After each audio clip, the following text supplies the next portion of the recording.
Now we've got two different master pages set up, one for a title page, and then everything else has just got two text columns that, or two text boxes that each have two columns. And that's great if that's all that's happening in your book or document, but we're doing a highly designed short piece. And so we're going to need to have some other elements here. So let's just create one more master page. And I'm going to just come up here and say new master page. I did that by right clicking. I'm going to hit OK because I'm not changing any of the settings. And on this page, what I would like to do is have a text box. So T for text. And I'm going to click and drag. And I want this to be two columns also.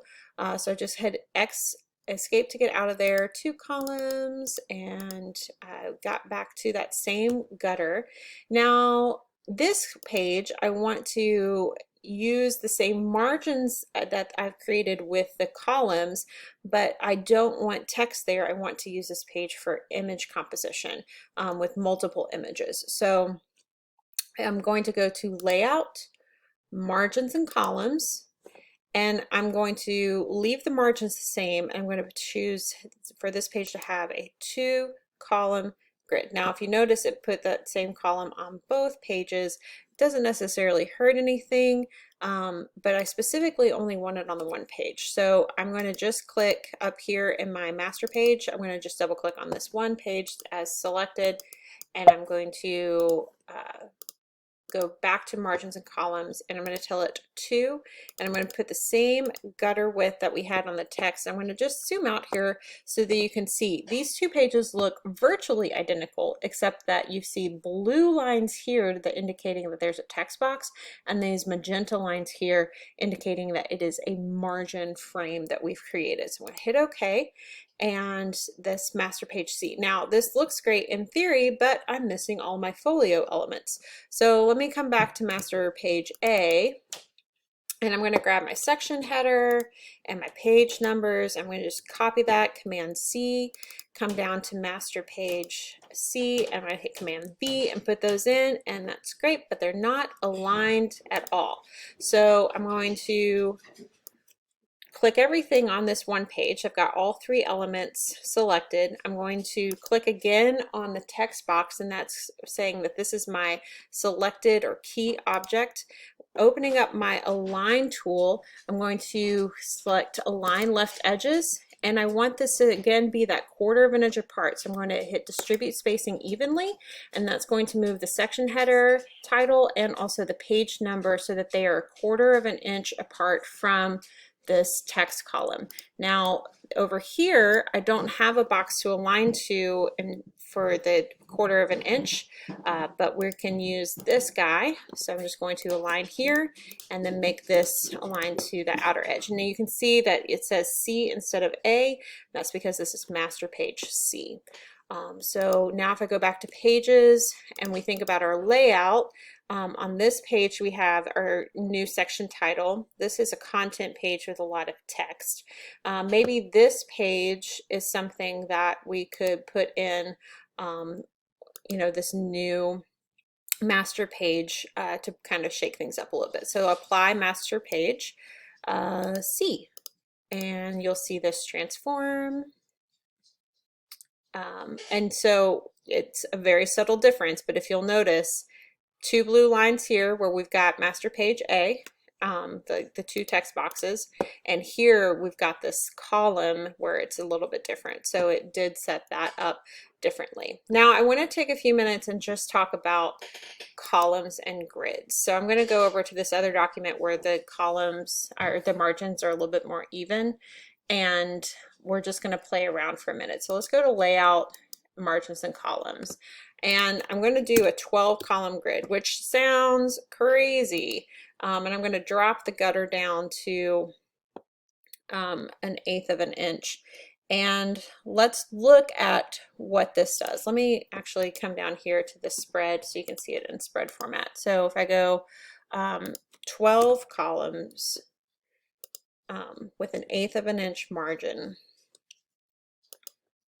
let's do this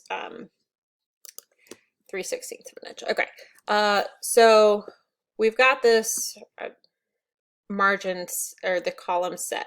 Now, it just looks crazy, right? But if you're thinking about this in terms of layout, this allows me to have employ half page. So let me add some color here so you can see these text boxes. I can do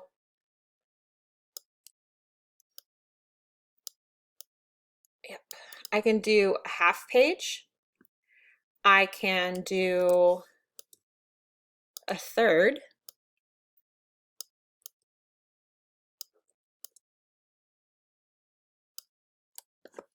I'm going to duplicate this page. I can do a fourth.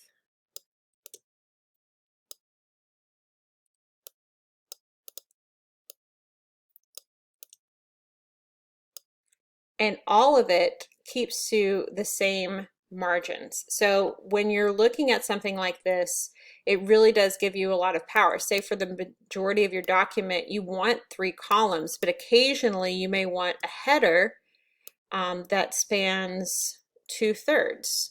And so we could make that blue. Or if you wanted to have a photo element that was just half, and it could break in over your text. So when you have these additional grids set up, you really get a lot of control and power over the way that you use them. Now, if you know in your document that you're only going to use 3 columns or 2/3 and you're never going to dip into this otherly thing, you don't necessarily need this. Another cool option that's still viable here is to say I want to have a break this up and have really cool and special content in this first column, right? And then the rest of the page, this other 3/4 of the grid, is taken up with the type.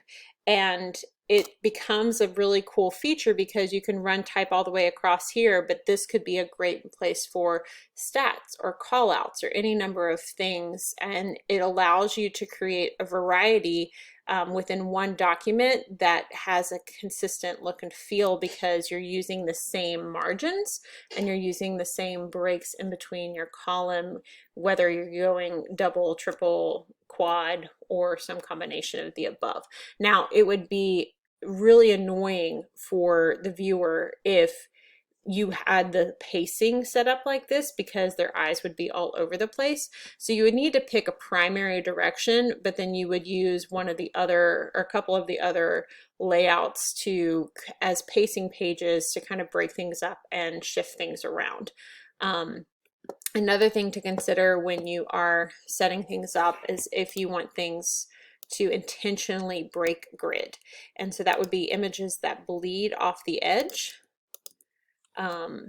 Images that may seem to come outside of form for your margin. Maybe your title runs up higher and over in, which if it's saddle stitch, then you can do that. If it's pretty easily because you get a lay flat. If it's perfect bound, then that's where having that extra margin on the inside comes into play, because then you can break your margin with your titles and not fear losing information inside the interior fold of your spread. So these are just some of the ways that you can use grids to set up. Now, say you decided, okay, I only want to use a 3-column grid and I want it throughout the entire document. You would highlight all those pages you want it applied to over here under pages. And then once you select this 3-column grid, then you can see now that that 3 columns is applied to all the pages that we selected. Okay, so use columns, use your grid system, use your margins. All of this matters and counts in terms of layout to get a good, consistent design that will allow you to creatively and in an intentional manner break the rules, but for the most part follow the rules so that you can create a cohesive piece that looks like one hand did it, that well considered, well planned. And that ultimately is your goal, is to have a well planned and considered piece.